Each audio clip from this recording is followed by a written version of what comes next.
¿qué tal? Muy buenos días. Bienvenidos a la tercera videoconferencia de Punto de Encuentro Notarial. El día de hoy contamos con la participación del licenciado Adolfo Montalvo Parroquín con el tema El concubinato como unión de hecho. Antes de dar inicio, me gustaría compartir un poco de su currículum. Es licenciado en Derecho. Cuenta con una maestría en Comercio Internacional y Derecho, notario titular, diplomado en Derecho Procesal, Civil y Mercantil, presidente de la Comisión de Asuntos Electorales del Colegio Nacional del Notario Mexicano.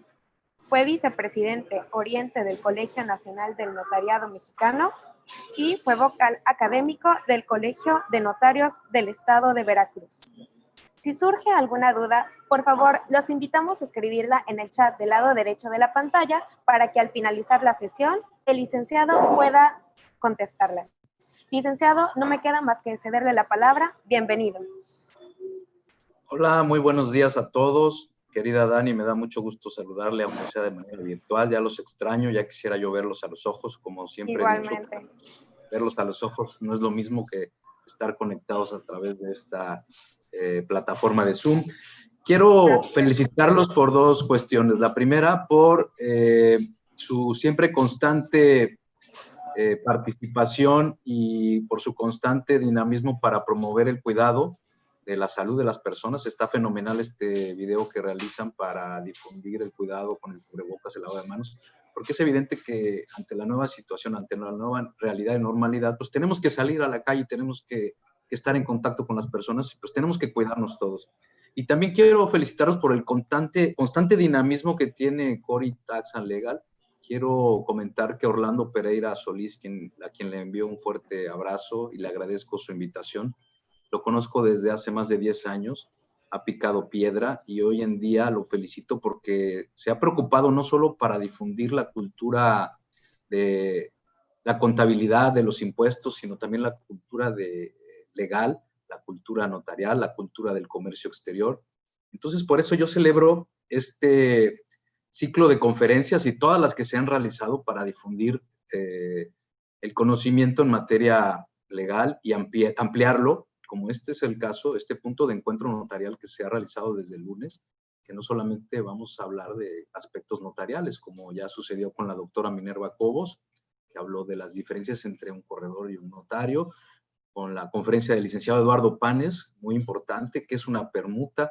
Y hoy en día vamos a hablar ya de un aspecto que está muy actual y que ha existido toda la vida, históricamente. Desde que el hombre es hombre, existe el concubinato. Desde que empezó a relacionarse, ustedes recuerden, Adán y Eva, pues evidentemente cuando surgió la tierra, pues ellos no existía el matrimonio, pero sí existía la vida en común. Entonces este concubinato, pues existe desde esa época. Entonces, a lo largo de esta hora vamos a realizar un estudio y un repaso de lo que es el concubinato, de cómo ha evolucionado, de sus antecedentes históricos, de dónde está colocado hoy en día a nivel nacional, a nivel local, y también, si nos da tiempo, podemos repasar unos criterios jurisprudenciales. En ese sentido, pues vamos a dar inicio. Muchas gracias. Bienvenidos todos. Pues históricamente, como les decía, el concubinato ha sido objeto de múltiples tratos. Hoy en día estamos ante nuevos retos y paradigmas que pretenden ser resueltos y solucionados.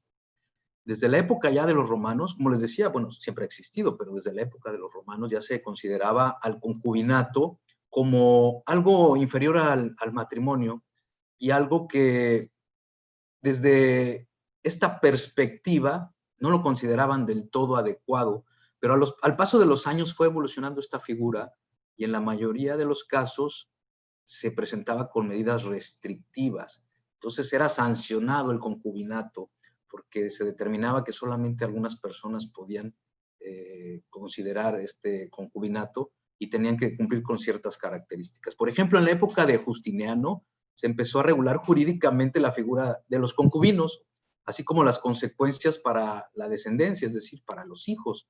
Como vamos a ver más adelante, es muy importante que ya se garantice el derecho de los hijos nacidos en concubinato. Entonces, como les decía, ya desde la época de Justiniano se empezaban a establecer los límites a las donaciones y a la transmisión mortis causa entre los concubinos. Además, adquiere características de una institución legal y ya se entendía en esta época como una unión monogámica que se distinguía del matrimonio. Entonces ya empezaba a hacer una distinción entre ambas figuras. Por ejemplo, un hombre casado no podía tener concubina, ni el soltero podía tener más de una concubina. Esas eran reglas generales para considerar al concubinato. Etimológicamente, la palabra concubinato viene del latín concubinatos, que significa la comunicación o trato de un hombre con su concubina. Como hemos visto, hubo diferentes intentos por erradicarlo. Decían que estaba prohibido y era tratado como un matrimonio infernal, fíjense ustedes. Entonces ya lo catalogaban como algo infernal, algo del demonio, algo que era contrario a la religión. Sin embargo, era común considerar que los hijos de la concubina eran naturales y que debían ser legitimados a través de un acto formal para poder acceder a la herencia de su padre. Entonces, ya se consideraba que los hijos nacidos en concubinatos de esa época podían acceder a la herencia de su padre siempre y cuando se legitimara a través de un acto formal ese nacimiento, ese reconocimiento de hijo.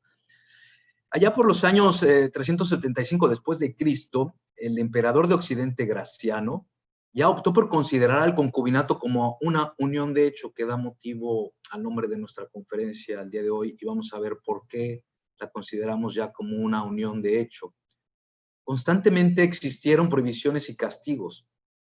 A lo largo de la evolución histórica, ya en la Edad Media, por relacionarse fuera de matrimonio a las personas, no obstante, en la práctica era frecuente que esta opción, para quien la decidiera obtener, era una medida alternativa porque no tenían los medios suficientes para relacionarse más formalmente con las personas. Entonces, el concubinato en la Edad Media era una alternativa adicional al matrimonio, porque desde esa época el matrimonio, y pues hasta nuestras fechas, pues debe de considerar derechos, obligaciones, y debe de considerar ciertas consideraciones especiales, sobre todo conforme al patrimonio. Entonces, aquellas personas que no querían relacionarse formalmente y no tenían los recursos suficientes, pues se unían en concubinato para relacionarse en sociedad y para procrear familia. En nuestro país, desde su época independiente, se aplicaba ya en el derecho colonial y en las leyes de Castilla, así como las pandectas hispano-mexicanas, que eran obras de leyes generales vivas de las 7 partidas y otras recopilaciones, ya consideraban directamente al concubinato. Decían claramente que si un soltero tenía una concubina, era pecado. Entonces, nuevamente, estamos ante la presencia de que la empezaban a considerar como una figura contraria a la religión. Entonces ya consideraban al concubinato como un pecado. Y más grave cuando un hombre casado tenía concubinas. Entonces se iba agravando de acuerdo a las características de la situación. Equiparaban al concubinato como con el adulterio, fíjense ustedes. El gran tema era si consideraban o no como hijos legítimos a los nacidos en concubinato. Afortunadamente todos estos temas ya son superados y estamos ante la presencia, como les decía yo, que ya los hijos nacidos en concubinato gozan de todos los derechos y obligaciones y todas las consideraciones que los protege la ley. Bueno, continuando con el pasaje histórico en nuestro país, en los códigos civiles de 1870 y 1884 ya se consideraban las disposiciones referentes a que dos personas que hubieran vivido como marido y mujer, si entre ellos tuvieran hijos, se decía que al fallecer los padres no podían ponerse en entredicho la legitimidad de este parentesco de los hijos, aunque existiera falta del acta de matrimonio. Entonces ya empezaban a considerar esta relación de los hijos con los padres nacidos, aunque fuera en concubinato. Ya existía una distinción importante entre los hijos naturales y los hijos legítimos.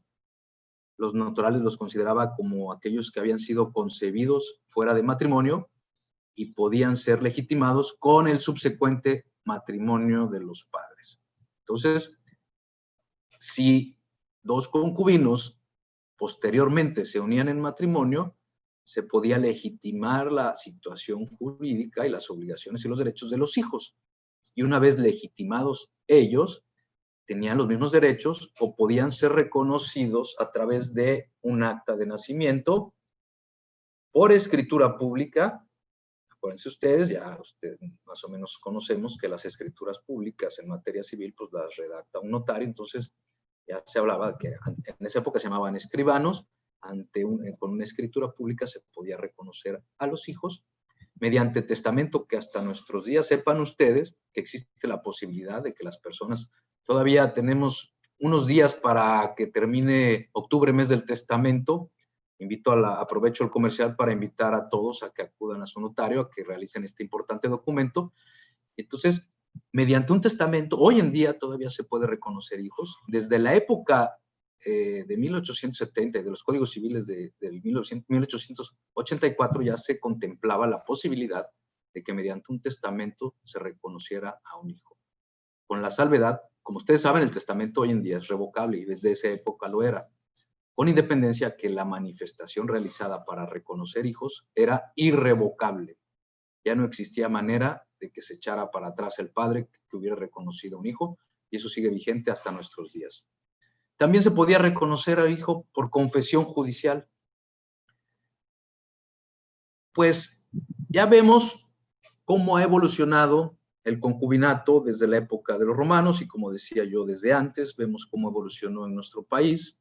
Y para referirnos a esta unión de hecho, la doctrina ha señalado puntualmente y lo define como una unión extramatrimonial. Esto quiere decir que para que exista concubinato, pues tienen que estar las partes libres de matrimonio. No pueden coexistir matrimonios. Si ustedes repasan y visualizan, antes, en la época de los romanos, podía haber matrimonio y podría haber concubinato. Hoy en día no. Para que pueda existir el concubinato y subsista, tienen que estar las partes libres de matrimonio. Es un matrimonio de hecho, es una convivencia muere uxorio. Esto significa que los concubinos van a actuar como si estuvieran casados. Existe una unión patrimonial, esto significa que al estar unidos, pues vamos a participar de derechos y obligaciones, pero también vamos a participar de un matrimonio, de un patrimonio común que formemos como concubinos. La función o la naturaleza del concubinato, pues va a ser convivir y posiblemente la formación de una familia, de hecho. Es una situación, de hecho, que para que el concubinato exista tiene que haber una convivencia en el mismo techo. Entonces tienen que vivir en el mismo domicilio. Entonces todas estas consideraciones nos hacen pensar que es muy asimilable al matrimonio. Pero ahorita vamos a ver cuáles son las diferencias y por qué no es equiparable al matrimonio. En primer lugar, deben ustedes saber que el concubinato no contraviene la ley ni las buenas costumbres. Entendido así, se percibe al concubinato desde su perspectiva real como una situación de hecho per se y no altera su esencia. Es una forma de generar familia sin formalidades ni solemnidades. Entonces ahí ya empezamos a ver claramente cuáles son las diferencias entre un matrimonio y el concubinato. No tiene formalidad el concubinato, no tiene solemnidades. Ustedes recuerden que existen dos actos solemnes en nuestra legislación civil en el estado de Veracruz. Una de ellas es el matrimonio y otra de ellas es el testamento. ¿Y qué significa la solemnidad? Que deben de cumplir a cabalidad con todos los requisitos que establezca la ley y tienen que ser redactados, tienen que ser plasmados con todos esos argumentos establecidos en la legislación civil. Además, el concubinato fortalece la ayuda mutua entre los concubinos, los invita a respetarse, a conducirse con fidelidad. Otra de las diferencias principales con el matrimonio es que en el matrimonio existe una manifestación de voluntad por escrito ante un juez de registro civil. En el concubinato no. En el concubinato solo necesitamos la manifestación de voluntad de vivir juntos bajo el mismo techo.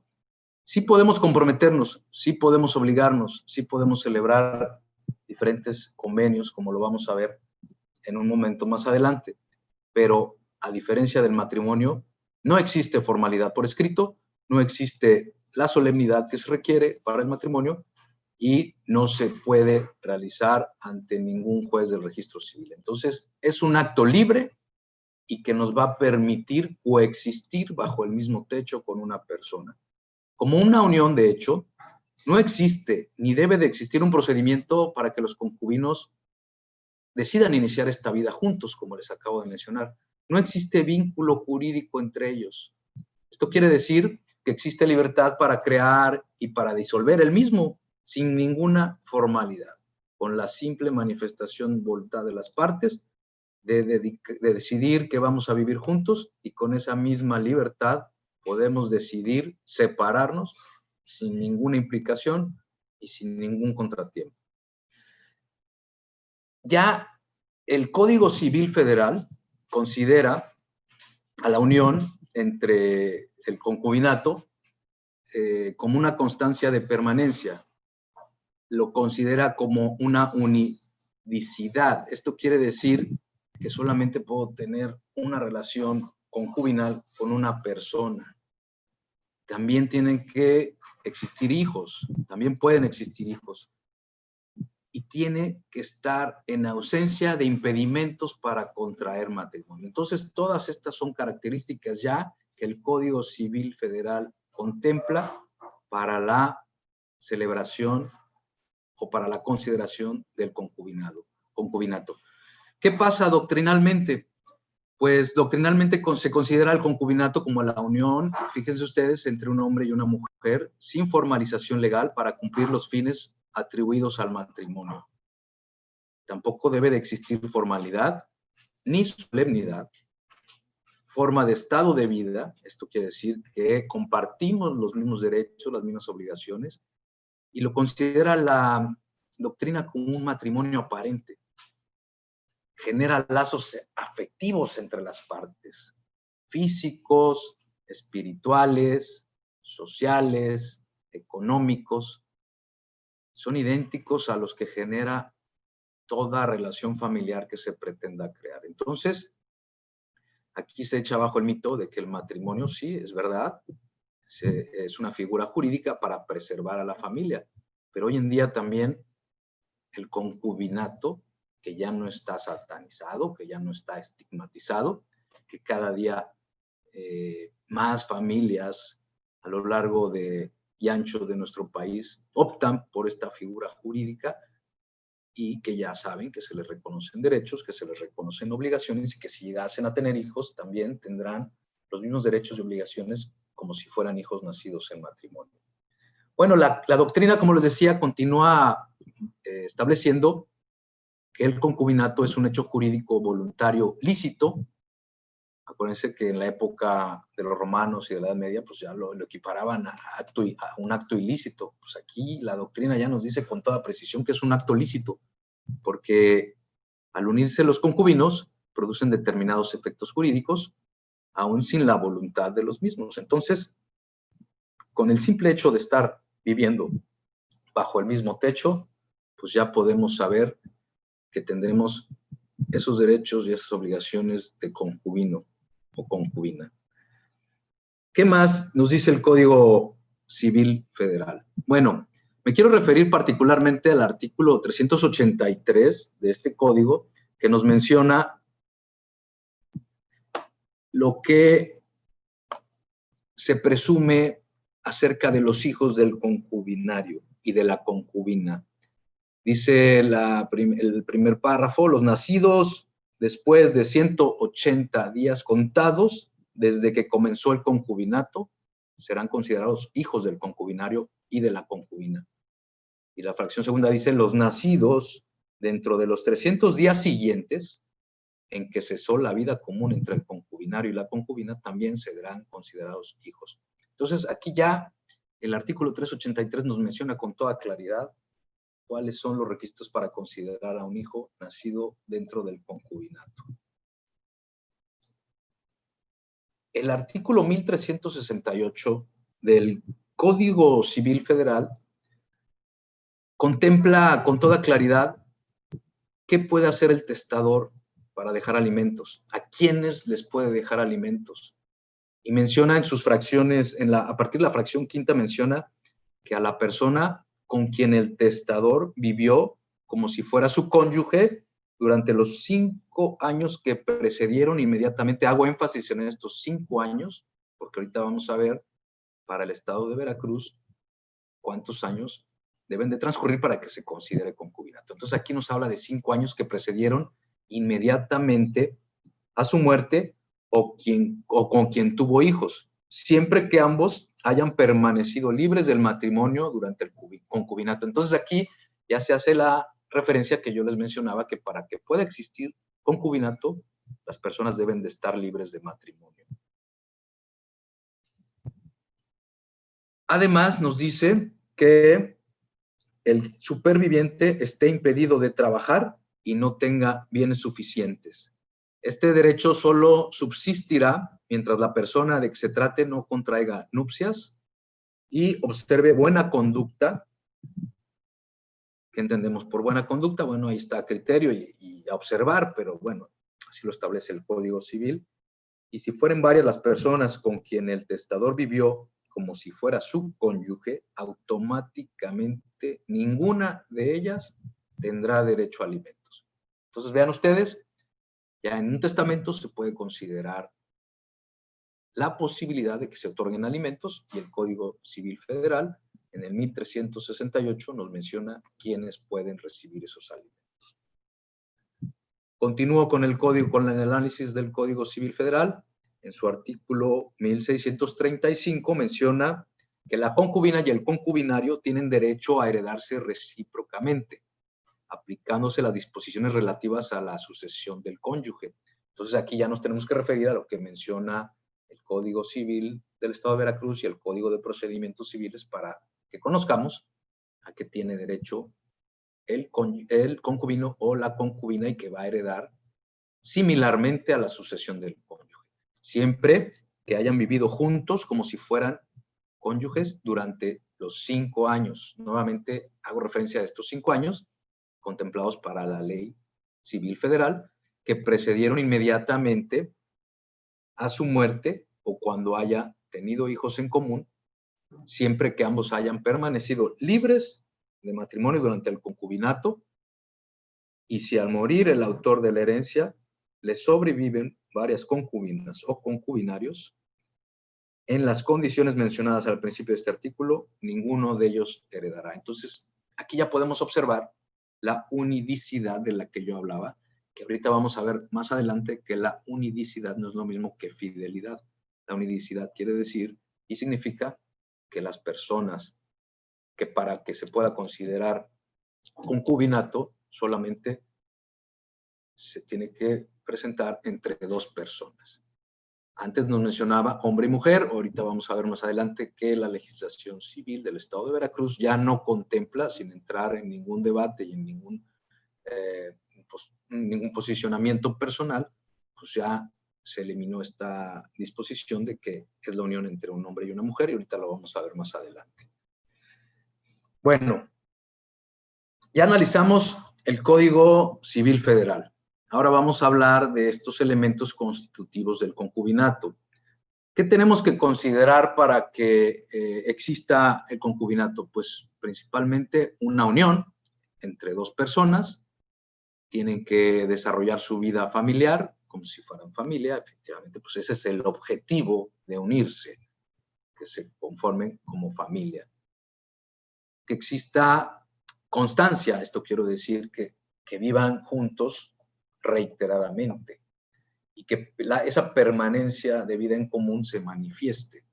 Entonces no se considerará concubinos aquellos que viven juntos un mes y se separan otro mes, o deciden estar juntos 6 meses, se pelean, se distancian 6 meses, 1 año, después regresan. Entonces no, tiene que haber constancia, tiene que haber continuidad en la convivencia entre las partes. Tienen que establecer un domicilio común. El artículo 37 del Código Civil para el Estado de Veracruz nos menciona con toda claridad que se entiende por domicilio y se entiende al lugar en donde se reside habitualmente, el lugar en donde establezco mis negocios o el lugar en donde yo me halle. Entonces ahí se establece que es el domicilio. Entonces tienen que vivir bajo el mismo domicilio, como les mencionaba. Habla de la unidicidad, nuevamente como elemento constitutivo del concubinato, y que les decía yo que no es lo mismo que la fidelidad, sino que la unidicidad quiere decir que solamente entre los dos, y la fidelidad es la que nos debemos de profesar como un acto de buena fe, pero no es lo mismo. Entonces, para que sea un elemento constitutivo, tiene que ser solamente entre dos personas. Tiene que haber hijos, ese es otro elemento constitutivo del concubinato. Ahí es en donde ya no va a importar el número de años transcurridos dentro del hogar concubinal. Tiene que existir una ausencia de impedimentos para casarse. ¿Por qué? Porque pudiera convalidarse un concubinato en matrimonio. Derivado del concubinato, hemos decidido convalidarlo y hemos decidido casarnos. Entonces, un elemento constitutivo también del concubinato es que haya una ausencia de impedimentos para casarse. No hay solemnidad, ya lo mencionamos, no hay formalidad absoluta y tiene que ser notorio. Esto significa que en la vida social que nosotros desarrollemos, se tendrá que percibir que esas dos personas viven juntos, que viven bajo el mismo techo, que viven en un fraccionamiento y que los vecinos saben que viven juntos, que los vecinos saben que comparten ganancias, pérdidas, que comparten el patrimonio y que educan por igual a sus hijos. Entonces tiene que ser notorio este concubinato para que pueda contar con los elementos constitutivos del mismo. Debe de ser comprobable también mediante una posesión de estado de concubinato reconocida. Puede ser, como les decía yo, incluso ante un notario, una información testimonial con 3 testigos, o puede ser mediante una autoridad judicial. Y con la presencia de hijos, pues bastará para demostrarlo también. También se pueden celebrar pactos entre las partes que establezca la relación patrimonial. Pueden celebrar todo tipo de contratos entre concubinos relacionados con su patrimonio y lo pueden hacer también claramente ante notario. También se pueden hacer disposiciones aplicables a las aportaciones que se van a realizar económicamente al domicilio concubinal. Podemos demostrar también este concubinato a través del empadronamiento electoral, porque es importante, como les decía yo, demostrarlo. Sobre todo, ¿para qué nos va a servir demostrar la característica de concubinato? Pues sin lugar a dudas, porque se pudiera dar el caso de que la concubina o el concubino quisiere participar en la sucesión testamentaria o intestamentaria o de su pareja, y como les decía yo, que si se presenta a una sucesión intestamentaria tendrá que seguir las condiciones de como si fuera una sociedad conyugal. Entonces, pues, tenemos que demostrar que vivieron bajo el mismo techo, tenemos que demostrar que establecieron acuerdos patrimoniales, y una forma de demostrar pues, puede ser el empadronamiento electoral a través de nuestra credencial del INE, en donde podemos observar que tienen el mismo domicilio. O otra situación que a considerar puede ser, hablando de los contadores, de los fiscalistas, pues las constancias fiscales del domicilio fiscal de ambas partes. Para obtener su RFC nos podemos dar cuenta de que tienen el mismo domicilio concubinal, el mismo domicilio 2 personas, entonces eso presume que pues, viven bajo el mismo techo. Todas estas pruebas nos van a servir para acreditar esa relación de concubinato y, como les decía yo, para poder acceder a la sucesión de que se trate. Se puede realizar también un contrato de convivencia bajo ciertas características, ciertas condiciones, siempre y cuando no atenten contra la ley. También puede celebrarse contratos de arrendamiento perfectamente establecidos entre los concubinos y pueden manifestar que van a vivir en un domicilio y juntos celebran ese contrato de arrendamiento. Todo esto nos va a servir como probanza para poder dictaminar y demostrar el concubinato. Bueno, hasta aquí creo que vamos bien. Ahora vamos a hablar, estamos en tiempo, de los derechos que surgen a raíz del concubinato. Evidentemente existe el derecho a darse alimentos entre sí. Ustedes ya saben que los alimentos no solamente implica la comida como tal, sino la educación, el vestido, la alimentación. Son consideraciones que deben de tener entre concubinos. Entonces, entre sí están obligados a darse alimentos. Tienen ese derecho de acceder. Se pueden heredar entre sí, como ya lo platicamos, como ya lo vimos, que es similar a la sucesión del cónyuge. Existe una relación de parentesco entre los concubinos. Es muy similar al parentesco entre esposos. Es una forma de formar patrimonio también, el constituirse en concubinato. Como les decía yo, otro derecho es que pueden celebrar contratos, contraer obligaciones, que decidan conforme a la autonomía de la voluntad, al principio jurídico de la autonomía de la voluntad. Entonces, bajo ese esquema, se pueden las partes obligar y se pueden comprometer, siempre y cuando, como les decía yo, que no perjudiquen a los otorgantes, a terceros, y que no sean contrarios a las leyes y a las buenas costumbres. Eso es muy importante. Entonces, ahí está a considerar qué derechos se tienen en el concubinato. Ahora, ya hablamos de esos derechos y ahora tenemos que hablar de las limitaciones. Pues, evidentemente, como no se equipara a matrimonio, no pueden celebrar capitulaciones matrimoniales. Como todos sabemos, y como hemos hablado del matrimonio, como acto solemne, antes de la celebración de un matrimonio o posterior a ello, nosotros podemos optar por celebrar capitulaciones matrimoniales que serán los derechos y obligaciones, sobre todo con materia patrimonial, que van a regir al matrimonio. Entonces, evidentemente, como en un concubinato está libre de matrimonio, pues no pueden celebrar capitulaciones matrimoniales. Tampoco pueden acercarse a los beneficios de la sociedad conyugal, solamente, ya hablando de sucesiones, pues sí, nos menciona que nos podemos sujetar a los beneficios del matrimonio, pero en este caso no nos podemos acercar a esos beneficios porque son totalmente distintos. Si no se celebra el pacto entre las partes, cada miembro de la pareja conservará el disfrute, el dominio y la administración de sus bienes. Entonces, si nada más decidimos vivir juntos, cada quien con lo suyo, cada quien con su golpe, entonces no va a haber manera de que participen uno del otro de su patrimonio y seguirán conservando el dominio y la administración sobre los bienes en específico que los puedan comprometer. Este tipo de acuerdos de los que ya mencionamos y que ya platicamos y que se pueden celebrar incluso ante notario, pues puede haber nada más de mero formalismo y puede haber, incluso puede haber acuerdos verbales, puede haber escritos privados, puede haber escritos públicos, como los que ya platicamos, realizados ante un notario público, y van a versar sobre las relaciones patrimoniales derivadas de la convivencia, de cómo se van a generar los derechos, las obligaciones, de cómo van a adquirir sus bienes, de si uno decide pagar la renta de la casa y otro decide comprar el carro. Todo eso puede quedar perfectamente bien establecido. Y insisto, el concubinato y el matrimonio son actos de buena fe. Cuando decidimos unirnos, ya sea en vida matrimonial o en vida concubinal, pues evidentemente estamos muy contentos, estamos felices y nunca pensamos que se va a disolver el vínculo.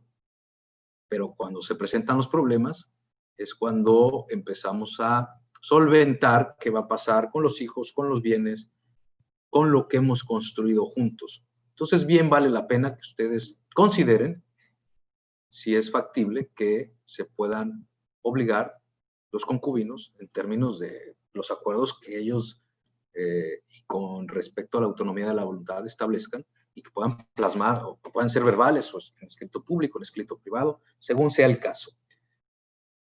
Entonces les decía que para que esto pueda convalidarse, se puede convalidar en un matrimonio, pero como característica fundamental es que para que exista concubinato tienen que estar las partes libres de matrimonio. Entonces, ¿qué pasa si estas personas deciden casarse, los concubinos? Mencionan que fue un éxito la unión, entonces quisieron dar un paso adicional, quisieron unirse en matrimonio. Pues entonces todos esos acuerdos que hayan celebrado previamente, dice la ley que se pueden convalidar y que podrán hacer las veces de las capitulaciones matrimoniales. Entonces podemos convalidar perfectamente esos acuerdos como capitulación matrimonial en el momento en que se contraiga matrimonio y que así, evidentemente, que lo establezcamos. Entonces, ese es el concubinato. Esos son los elementos constitutivos, esa es la forma de unirse. Pero ahora, como les decía yo, todo es de buena fe, pero ahora tenemos que hablar de qué sucede cuando se termina, desafortunadamente, cuando ya no existe una sana convivencia, cuando hay diferencias de caracteres, cuando hay diferencias irreconciliables, pues tienen que, lo más sano es que se ponga fin a esta relación, a esta unión de hecho. ¿Cómo se puede terminar un concubinato? Pues por mutuo acuerdo o por separación por tiempo determinado. Lo que les decía yo, hablaba el Código Civil Federal, que tiene que ser 5 años ininterrumpidos para, si no hubiera hijos, aclaro. Entonces, si van a estar juntos 6 meses y 2 años se separan y luego vuelven a estar juntos 6 meses, entonces pues ya ahí se presume que terminó el concubinato. Y evidentemente por muerte de alguna de las parejas. ¿Qué pasa con los hijos? Los hijos nacidos en concubinato gozarán de todos los derechos y obligaciones, como los nacidos en matrimonio, así como ya lo platicamos. Y esto está regulado y fundamentado en los principios de igualdad consagrados en el artículo 4 constitucional que ha sido recientemente reformado el año pasado, el 6 de junio del año 2019, en el que se menciona que la mujer y el hombre son iguales ante la ley. Esta protegerá la organización y el desarrollo de la familia, esta figura. Entonces, todos los seres humanos tenemos derecho a organizarnos en familia.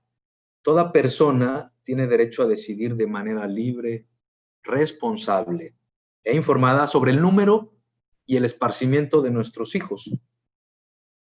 Toda persona tiene derecho a la alimentación nutritiva, suficiente y de calidad. Y dice el artículo 4 constitucional que el Estado lo garantizará. Bueno, entonces aquí ya se nos da el principio de igualdad y de garantía para podernos constituir, para podernos unir, para formar familia. Y no especifica que única y exclusivamente se tenga que hacer mediante el matrimonio. Entonces, todo esto ya nos permite, a través del concubinato, ir formando familia.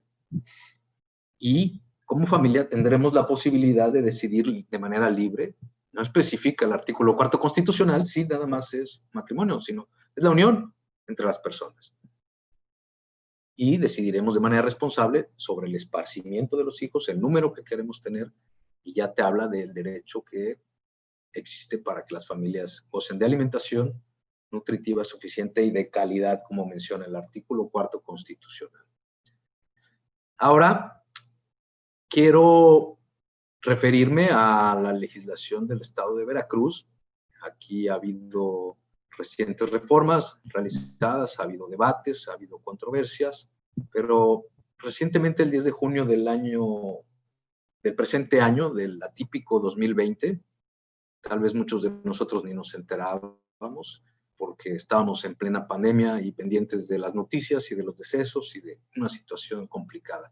Pero bueno, el día 10 de junio del 2020 se reformaron importantes artículos del Código Civil del Estado de Veracruz, y el más importante es el artículo 139, que menciona que el concubinato es la unión de hecho entre dos personas, ya no establece entre hombre y mujer. Insisto, no quiero entrar en ningún debate, pero sí quiero que ustedes observen que ya la reforma tendiente en el artículo 139 del Código Civil para el Estado de Veracruz menciona que es la unión de hecho, lo define ya como unión de hecho entre dos personas, no distingue entre hombre y mujer, sin que exista un contrato entre ellos. Entonces, te habla de la libertad que tienen las partes de unirse sin que medie un contrato previo. Ambos se encuentren libres de matrimonio, fundamental para que exista concubinato, tenemos que estar libres de matrimonio y que decidan compartir la vida para apoyarse mutuamente.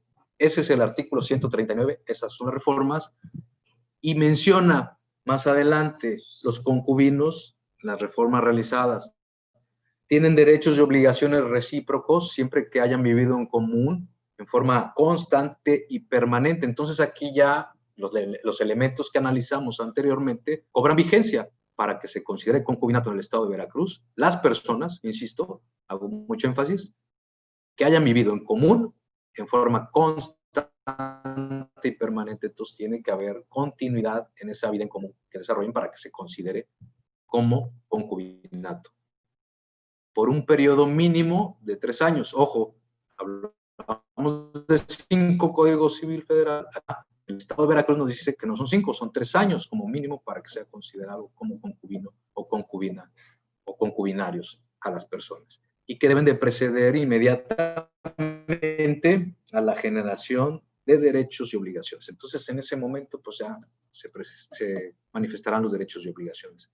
No es necesario el transcurso de estos 3 años, cuando reunidos los demás requisitos, tengan hijos, hijas en común. Entonces, ese derecho y esas obligaciones de los hijos nacidos en concubinato convalidarán, si tenemos hijos, convalidarán el concubinato sin que tengan que transcurrir esos 3 años.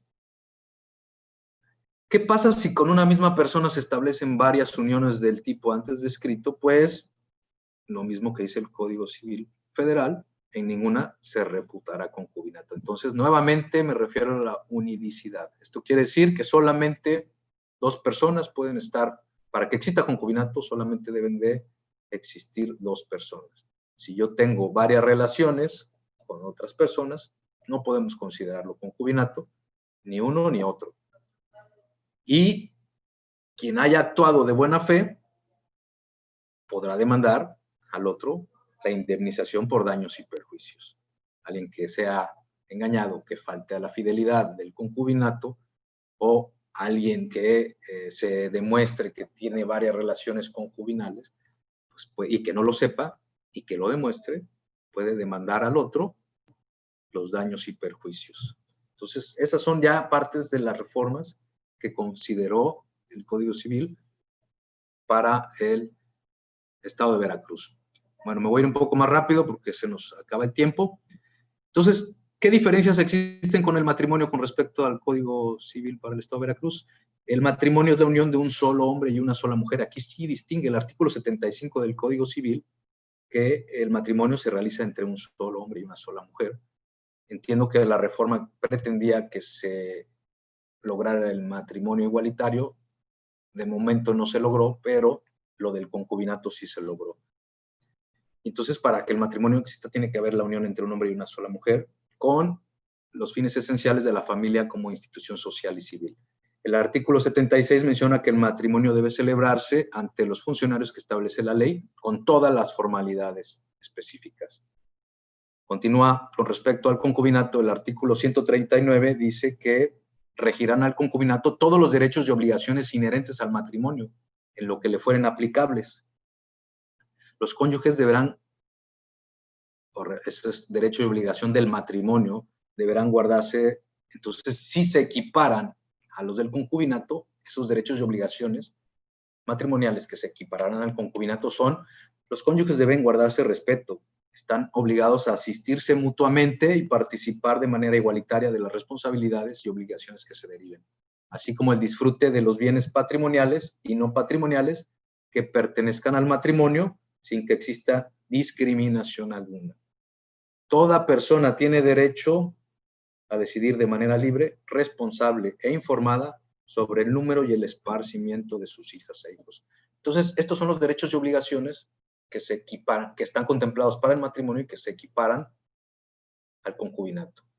Número 1, tienen que guardarse respeto y están obligados a asistirse mutuamente y a participar de manera igualitaria en las responsabilidades y obligaciones del mismo. El concubinato genera derechos alimentarios y sucesorios, como ya vimos, también para el Estado de Veracruz, independientemente de los demás derechos y obligaciones reconocidos en el Código o en otras leyes. ¿Qué pasa al cesar? Y hablamos de la terminación, al cesar la convivencia, quien se encuentre en desequilibrio económico, aquí quiero hacer énfasis también, una parte fundamental de la reforma, menciona que tendrá derecho a una pensión compensatoria. esta prestación durará hasta que este desequilibrio se haya resarcido. Bueno, a demostrar cómo lo vamos a demostrar, cómo vamos a mencionar, en primer lugar, que existe desequilibrio económico y en segundo lugar, en qué momento dejó de existir ese desequilibrio económico. Entonces, esta pensión compensatoria, que como ustedes saben ya es criterio de la Corte, ha permitido, sobre todo en matrimonios en separación de bienes, que equipara al trabajo en el hogar como una aportación al matrimonio y que puede ser compensada a una de las partes con una pensión en caso de que exista una separación. Bueno, dice también la ley, el Código Civil, que no podrá reclamar alimentos quien haya demostrado ingratitud en este caso. Eso es lo que considera el código, eso es lo que considera la legislación civil para el Estado de Veracruz y como les mencionaba yo, hay diferentes ya disposiciones jurisprudenciales. Por último, les quiero comentar con respecto, por ejemplo, a la pensión compensatoria, en la que existe una tesis jurisprudencial que menciona que con base en una perspectiva de género, su monto debe de comprender el carácter resarcitorio y asistencial de acuerdo a las circunstancias y particularidades del caso concreto. Esa es una tesis recientemente publicada el 23 de octubre de 2020. Es una tesis de la 7ª Sala y está a consulta en la página de la Suprema Corte de Justicia. También se mencionó, ese mismo día salió una jurisprudencia relacionada con el concubinato que menciona que no existe régimen patrimonial dentro de esa figura jurídica cuando se plantea la liquidación de los bienes incorporados o adquiridos en dicha relación. Esto no se rige por ninguno de los regímenes patrimoniales del matrimonio. Entonces, si hubiera una separación y no celebraron las partes un contrato, un convenio, ya existe disposición expresa que dice que la liquidación de los bienes no procederá si no se celebraron los contratos previamente establecidos.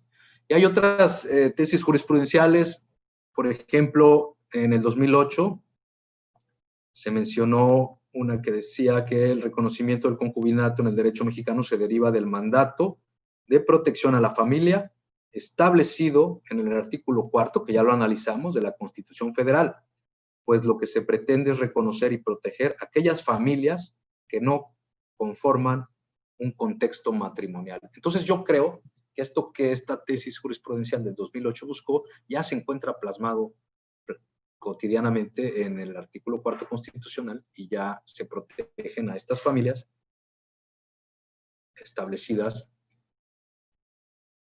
y que nos permite decidir libremente sobre el número de hijos, sobre su esparcimiento, sobre los alimentos que queremos otorgarles y sobre todas estas situaciones. Pues, por mi parte, eso es lo que les quiero comentar. Es un tema que, como mencioné, siempre ha existido, un tema que es actual porque ya nos permite tener otras consideraciones acerca de decidir libremente si queremos o no queremos unirnos en matrimonio frente a las partes. Por último, les quiero comentar, antes de pasar a preguntas, si tienen preguntas y poderlas responder, el filósofo Nietzsche decía que también en el concubinato ha sido corrompido por el matrimonio. Entonces, con esa frase quiero cerrar. Yo quiero agradecerles a todos su presencia y estoy a la orden para... aquí veo las preguntas, las leo yo y las vamos a dar paso a responder. Dice, ¿qué aplicación práctica en materia de concubinato y testamentos tiene el Código Civil Federal? Bueno, en materia civil federal nos remite, como les decía yo, a las legislaciones civiles de los estados, y aquí ya se reconocen, como mencionamos en la presentación de los argumentos de lo que el Código Civil considera, se podrá equiparar a para que participen los concubinos en las sucesiones se podrá equiparar a las relaciones relativas al matrimonio. En la Ciudad de México existe acta de concubinato, sin embargo el reglamento de registro civil menciona que no cambia el estado civil de dichas personas. Artículo 40 bis, ¿cuál es su opinión al respecto? Yo creo que deben de evolucionar y deben de ajustarse los criterios para permitir, como aquí ya sucedió en la ciudad, en el estado de Veracruz, pues para reconocer la forma de demostrar el concubinato. Entonces yo creo que deben de armonizarse todas las leyes en el mismo sentido. Dice, buen día, si la Corte ya determinó que el concubinato puede coexistir con el matrimonio, ¿podría un concubino donar a su concubina algún bien que fue adquirido con anterioridad al matrimonio? Obviamente en calidad de concubina, con todas las consecuencias que ello conlleva. Esto yo creo que es un gran tema, es una gran pregunta, y sobre todo para efectos fiscales, porque la ley fiscal establece, sí se puede donar, evidentemente puedes donar en cualquier momento, incluso se pueden donar entre hermanos, pero aquí el problema es el tratamiento fiscal que se le va a otorgar a las partes, y si esa donación se realiza entre concubinos, la ley fiscal, el Código Fiscal de la Federación, la ley del impuesto sobre la renta y las demás disposiciones fiscales no establece que para efectos fiscales quedarán exentas esas donaciones. Lo que sí existe para el matrimonio. Entonces yo creo y considero que también debe de armonizarse y debemos de evolucionar incluso a que la legislación considere que las donaciones entre concubinos debidamente acreditados pues pudieran estar exentas. Yo creo que hacia allá tenemos que caminar y hacia allá tenemos que dirigir el esfuerzo. ¿Y qué pasaría si el matrimonio es entre mujer o mujer y hombre con hombre? ¿Y qué pasaría si el matrimonio es entre mujer o mujer y hombre con hombre? Bueno, en el estado de Veracruz, como mencioné, no existe la posibilidad de celebrar el matrimonio. Yo considero que las exigencias sociales y políticas van hacia allá, pero aún no ha sido reconocido. Lo que sí se logró es que el concubinato exista entre personas, no distingue si entre hombre y hombre, entre mujer y mujer. El matrimonio en el estado de Veracruz no se puede aún celebrar entre mujer y mujer y hombre con hombre, pero sí el concubinato, por lo que yo mencionaba en el artículo 139, que te dice que es la unión entre personas. Entonces ya aquí ya se avanzó y evolucionó el concubinato en ese sentido. Pues Dani, esas son todas las preguntas y no sé si tenga algún comentario, alguna apreciación, estoy a la orden. Muchísimas gracias, licenciado. De hecho, por ahí hay una pregunta más que dice, o sea que hijos naturales o legítimos tendrían los mismos derechos. Es correcto. Ya ese es un gran logro, un gran avance que partiendo, como les decía yo, del artículo 4 constitucional del derecho de la igualdad y el derecho de unirnos en familia, no distingue si por vida matrimonial o por vida concubinal, se establecerán los mismos derechos y obligaciones para los hijos. La ley del Código Civil para la Federación así lo establece y también la ley civil aplicable para el estado de Veracruz. Entonces, es un gran logro que los hijos nacidos en matrimonio o fuera de él ya se consideren iguales. Eso es muy importante. Muy buena pregunta. Gracias. No, gracias a usted, licenciado. Pues bueno, creo que estas son todas las preguntas que surgieron durante la conferencia. No me queda más que agradecerle su importante participación. A pesar de que estemos separados por la pantalla, pues bueno, para Cori siempre es un gusto poder contar con usted, con su presencia. Muchas gracias. Gracias. Sí, dígame. No, pues además de agradecerle a usted, quisiéramos agradecer a todos los que asistieron el día de hoy y recordarles que mañana concluimos punto de encuentro notarial con el licenciado Raúl Rodríguez con el tema Desarrollo de diligencias de fe de hechos. Perfecto, Dani. Pues muchas gracias y síganse cuidando. Esto todavía no termina. Creo que el esfuerzo que realiza Cori Tax and Legal para difundir el cuidado es muy importante, y sobre todo la cultura jurídica y la cultura fiscal. Muchas gracias, saludos. Muchísimas gracias a usted, licenciado. Hasta luego. Y bueno, a todos ustedes también queremos recordarles que al finalizar este ciclo de ponencias, vamos a estar enviándoles una encuesta para que puedan calificar nuestra calidad en cuanto al servicio, ya que para nosotros es importante mejorar constantemente. También los invitamos a seguirnos por redes sociales. Estamos en Facebook como Cori Tax and Legal, en Twitter como Cori Veracruz y en YouTube como Cori Tax and Legal, en donde podrán encontrar todas las videoconferencias de punto de encuentro notarial y otras anteriores. Además de esto, también podrán encontrar material interesante e información sobre los próximos eventos que tenemos planeados, como el taller de la licenciada Yadira Albor, aspectos relevantes de la nómina, que comprenderá 11, 12 y 13 de noviembre. Muchísimas gracias de nuevo y que pasen un excelente día. Gracias. Saludos al contador Orlando. Gracias. Hasta luego. Hasta luego.